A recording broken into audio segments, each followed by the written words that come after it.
Tambala na! At eto na sila, ang nag-iisang masugid na tagahanga ni Nicole Yala. Chris Chuper! Kasama ang nag-iisang diehard fan ni Chris Chuper, Nicole Yala! Mula sa Mahiwagang Burnay, ang kwento.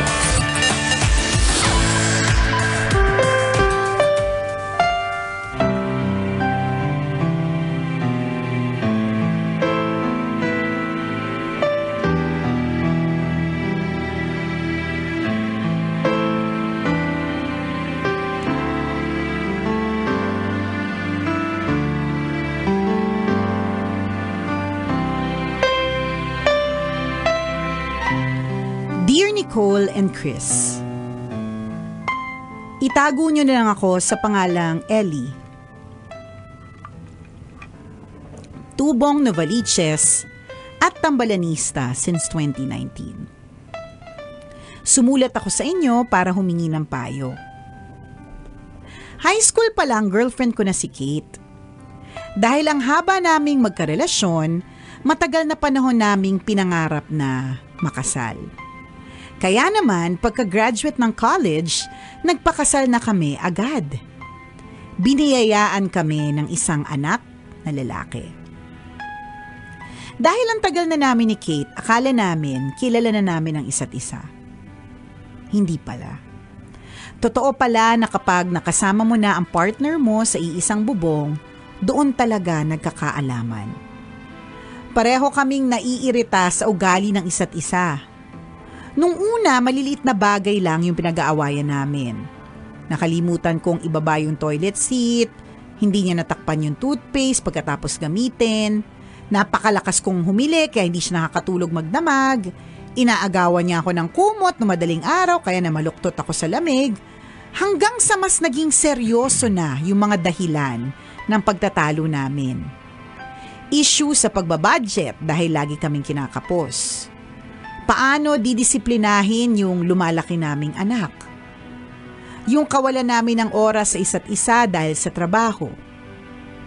Habang tumatagal, mas naging intense yung mga away.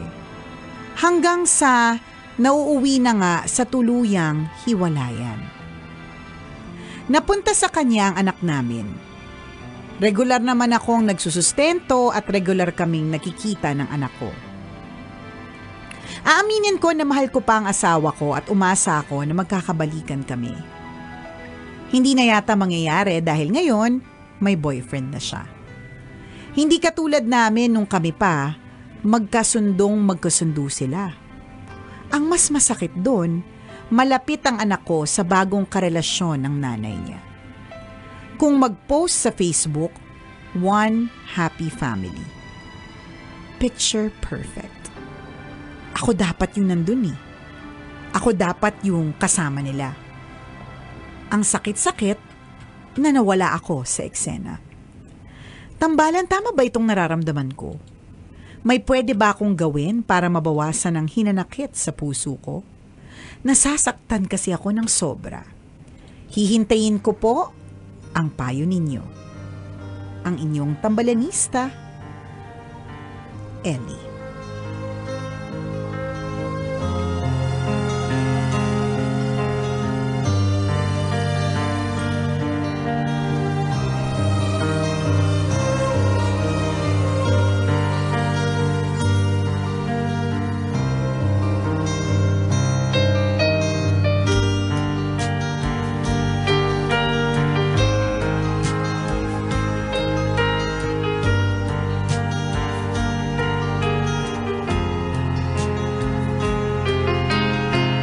Hello sa'yo, Ellie! Ellie, ligawan mo ulit. Diba? Tinatanong, ang dami kasing ang dami kasing pwedeng puntahan nung tanong mo eh. Papaano ba maiibsan yung hinanakit na nararamdaman ko, 'di ba? So, ang pwedeng puntahan nun is edi kung gusto mo na maging perfect family kayo, edi why not try it for the second time kay although hindi lang din ganun kadali kasi may boyfriend, pero madali lang yan kung madali naman patumba yung boyfriend. Charot. Madaling patumba yung boyfriend. Charot. Tawagan mo lang kami. Alam mo na may mga contact tayo para sa mga taong ganyan. Charot. Joke lang. So, di namin alam kung saan patungo pero ako, para sa akin, pwede kang mag-abang-abang kung kailan mawawala si boyfriend. Or pwede din naman na unti-unti mo nang tanggapin na talagang sadyang minsan may mga ganun minsan kung sino pa yung sobrang tagal, sila pa yung hindi magtatagal talaga na matagal, 'di ba? Minsan yung sobrang saglit lang nakilala, yun na pala yun. Ang classic na example talaga yung sa kakilala ko talaga sin literal 16 years together. Parang ganyan, simula high school hanggang sa nag-college, hanggang sa nagkatrabaho. Yung babae, parang sila na talaga, pero nag-OFW si babae, pero hindi muna sila nagpakasal. So, parang syempre, may mga ganun na... expectation na marami magiging sila talaga. Magiging sila na yun. Parang, basic. Parang, yan, sila na talaga yan for sure. 16 years? Ano ba naman yung, sinong lalaban sa 16 years? Partner, pumunta ng Guam kasi magtatrabaho. Awan ng Diyos, may nakilala doon. 1 month lang, sila ang kinasal.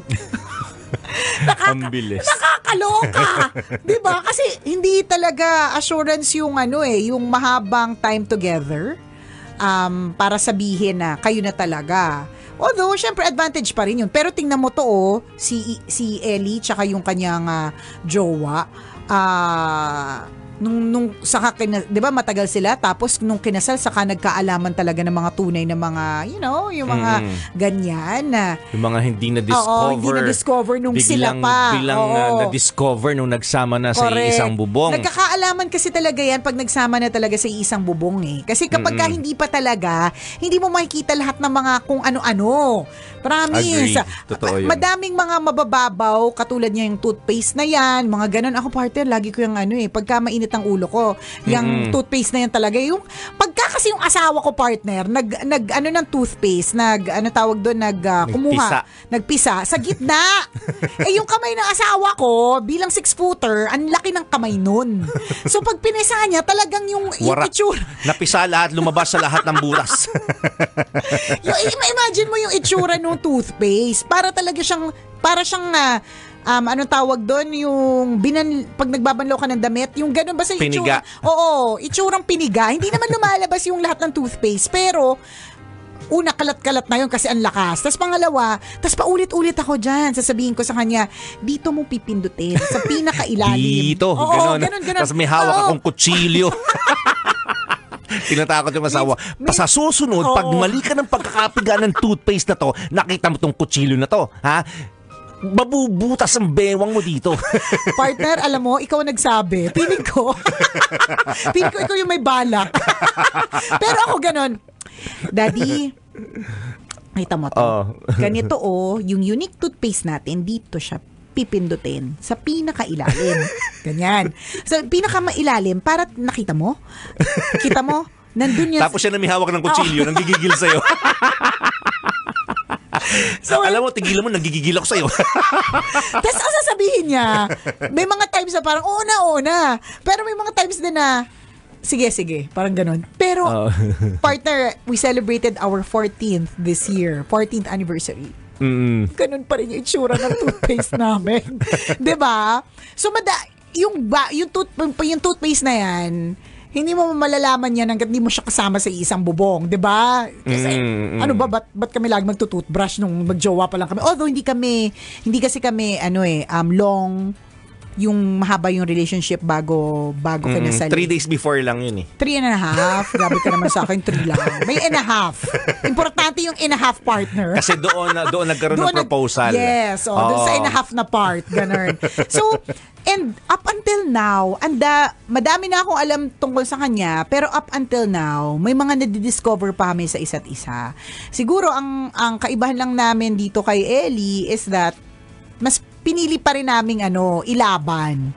Ganon. At hindi naman din namin ikaw sisisihin, Ellie, kung hirap na kayo at hindi nyo na mailaban. Hindi naman natin kanya-kanya talaga yan. May mga iba talaga. Ako hindi lang ako mukhang matiisin, pero matiisin talaga ako. Hindi lang ako mukhang submissive, pero submissive talaga ako sa asawa. lagi kong ini-elevate yung asawa kasi mahalaga yung makuha yung, lalo na kung mister mo siya, yun yung role niya. Parang ganun. So, may mga times na parang lulunukin ko na yung mga pwede ko lunukin kung ano may naisip yung paglunok. Diba? Nag-enjoy ka naman eh. Ganun. Diba? Pwedeng nag-enjoy, pwedeng hindi. Diba? Yung mga ganun. Para magstay. Kasi kung parehas kayong magpapataasan lagi at hindi mag-iintindihan, ganito yung mangyayari. Yung parang kay Ellie. Tapos magtataka ka bakit nakasundo niya yung iba. Bakit ganun sila okay? Kasi nga, merong isa dyan, hindi kasi pwedeng parehas na alpha. Kailangan merong dyan, meron dyang bababa. Magpapasakop, merong ganon. Magsasubmit ng sarili. Oo, may ganyan. And it doesn't necessarily, para sa akin in all fairness, pwedeng yung lalaki yung mag-submit. At times, pwedeng umiikot yan eh. Merong pagkakataon na si babae muna yung alpha, ito muna. Kasi sa ngayon, ako muna talaga eh. O edi, intindi ni lalaki. Pag nag-vice versa naman, ganun, intindihan, ganyan. So, siguro sa inyo ni Ellie, ikaw Ellie, hindi nangyari sa ngayon. Wala na rin tayong magagawa sa ngayon, 'di ba? Kasi may jowa pa. Kaya nga, dalawang bagay lang 'yan. Abang-abang ka na mapatumba na talaga yung boyfriend ng asawa mo, or unti-unti mo lang tanggapin na talagang sadyang not meant to be. Correct ka. Again, just go back to your question. Ano ba yung gusto mo? Di ba, do you want to win her back? Correct. Di ba kaya nga ang daming pwedeng puntahan nung tanong mo Balikan mo lang lagi yung tanong mo. So, kasi pag nalaman mo yung tanong mo, doon mo malalaman yung intention mo. Yan ang hirap sa'yo. Tanong ka ng tanong, di mo alam yung tanong mo. Sabi kasi ni partner. Sabi ko sa'yo, Ellis. Kung alam mo yung tanong mo. Kasi kung alam mo yung tanong mo, 'di ba? Alam mo yung magiging direction mo, 'di ba? Alam mo yung tutumbukin mo, alam mo yung target mo. Kung ang intention ng tanong ay to win your ex-wife or your wife back, 'di ba? So magpapakitang gilas ka ulit, magpaparamdam ka, kukumustahin mo siya. Kumusta yung kids natin? Pwede ba tayo magkita this Sunday? Nami-miss ko na yung bonding with my kids or with our kids, with our kid. 'Di ba? So doon mapapahiwatig mo lahat at mararamdaman ito ng babae. Yung gesture mo na parang ay, teka mo kung nagbabago siya.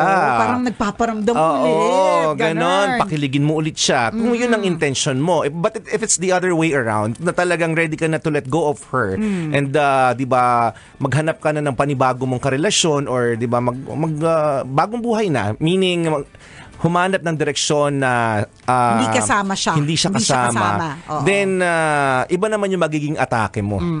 'Di ba? So dapat mababae ka na ngayon, magbabarkada, magiinom, magdodroga, charot. Joke lang. Char lang. Hindi, ibig sabihin, ano na yung tatahakin mo? Siguro. Yes, malinaw na sa iyo yun. Hindi ka na maguguluhan. Siguro, kung gano'n na, edi maghahanap na din ako ng iba. Yes. Magsa-start na rin ako mag-date. Or I'll enter into a new hobby. Diba? Correct. Magiging mountaineer ako. Diba?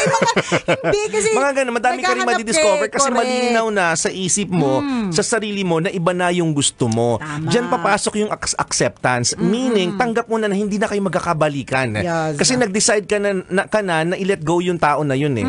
Diba? Nawala ka na ng responsibility sa kanya. Correct. Tatalikuran mo na kasi hahanap ka na ng panibago mong karelasyon. Bubuo ka na ng panibagong buhay sa panibagong tao. Yan yung sinasabi ni partner na dapat alam mo yung tanong mo. Correct. Diba? So yun yung i-assess mo sa sarili mo. Gusto ko bang balikan ulit? Do I want to win her back? Kasi I also want to win back my child. Kasi gusto ko ang picture perfect is kami at hindi sila. Then may gagawin ka talaga dyan. Correct. And then kung hindi naman, I'll let her be kasi talagang hindi na rin naman kami magkakasundo. Di go na sa mountaineering. Hiking, ganyan. Diba? Kasi marami namang mga broken hearted daw na nagbubundok. Nagtutwork. Nagtutwork sa ibabaw ng bundok, di ba? May mga gumagawa ng content doon. Madami naman. Tama din naman yung twerking. From mountaineering to twerking real quick. Diba? So, alam mo na sa sarili mo. Diba? So, yun yung kailangan mong itanong at i-assess sa iyong sarili. What do I really want? Totoo saan yun. Saan ba ito papunta? Yung binanggit kanina ni partner na dapat bigayan, yun yung kung mga gagawin mo yun kapag balak mo makipagbalikan ulit. Yes. Kasi kung hindi titimplahin mo na ulit na lahat ng pagkakamali mo noon, babaguhin mo na ngayon. Lahat ng mga hindi nagustuhan ni Kate, babaligtarin mo na lahat yun. Dapat kaibig-ibig na sa kanya. Kukumutan mo na siya. Correct. Mag-adjust ka na. Yung budgeting, hindi na pag-aawayan, kundi pag-uusapan. Yun. Totoo. Yung mga, doon na kayo mag-meet halfway. Correct. Kung gusto mo talaga to win her back. Yes. So be clear with your question. Correct. Be clear with the intention. Totoo. But salamat sa iyo, Ellie, for sharing your story with us. At naway itong kwentong ito ay para dun sa mga iba nakatutok ngayon, magbigay linaw din kung parehas kayo ng nararamdaman or dahil tambalan yung nagbigay ng advice, nagbigay ng kalabuan. Diba? Yung lalong naguluhan.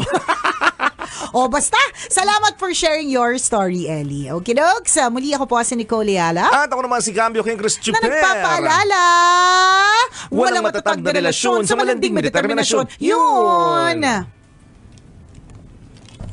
Ganun. Ako para sa akin, isang konkreto at praktikal na winning back. Bibilan mo siya ng alahas from Mayat de la Rosa Fine Jewelry. Oh, yes. Titiklo pa ko niyan. Ay, binigyan ako ng shing-shing. Binigyan ako ng necklace. Ganon. Kasi halos lahat talaga ng babae, no, ang hilig sa alahas. May kakilala ka bang babaeng hindi mahilig sa alahas? Yung mga walang pambili. Ayun na. Madami din ganon. Pero syempre, pag regaluhan mo yun, laking katuwaan, walang hindi dyan, walang hindi matutuwa sa ireregalo mo na alahas. Diba? So yung mga ganong gestures, mga ganong move, umpisahan mo ulit. Again, kung ang intention mo ay makipagbalikan sa ex mo. Meron kang mga practical na mga gagawin. Totoo yun. Yung mga binanggit din kanina ni partner, kanya-kanya yan ng formula. Actually, yun nga, walang konkretong formula kung ano yung applicable na pwede mong gawin sa pamilya mo. Kasi it's a lifelong process. Meaning, it's a lifelong learning process. Yes. Ang pag-aasawa. Tingnan mo, after 10 years, ang dami mo palang pwedeng ma-discover. Yung mga nabuo mo na formula 10 years ago, hindi na pala applicable effect ngayon. Oo, totoo. Diba? Kasi nababago yung panahon, nababago yung environment, nababago yung perspective ng tao. Sitwasyon, nababago ang lahat. Kaya kailangan, medyo matibay na nila lang bago ka pumasok dito sa Totoo yun. Titibayan mo talaga yung sikmura mo kasi may mga times talaga na ang pag-aasawa ay parang pagsakay ng roller coaster. Minsan nakaka-thrill, minsan nakakasuka. Totoo. Pero so hindi lang lagi lunok ng lunok, di ba? Minsan may may isusuka mo. May pagsuka din, correct. Ganun. Ano yan?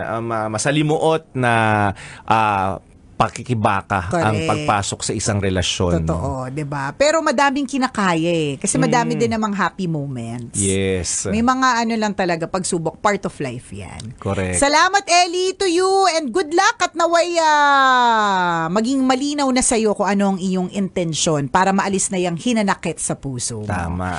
Salamat mga kabisyo sa pagtutok. Enjoy the rest of your holiday. Bye-bye. Kailangan pa bang i-memorize yan? Love Radio Basic!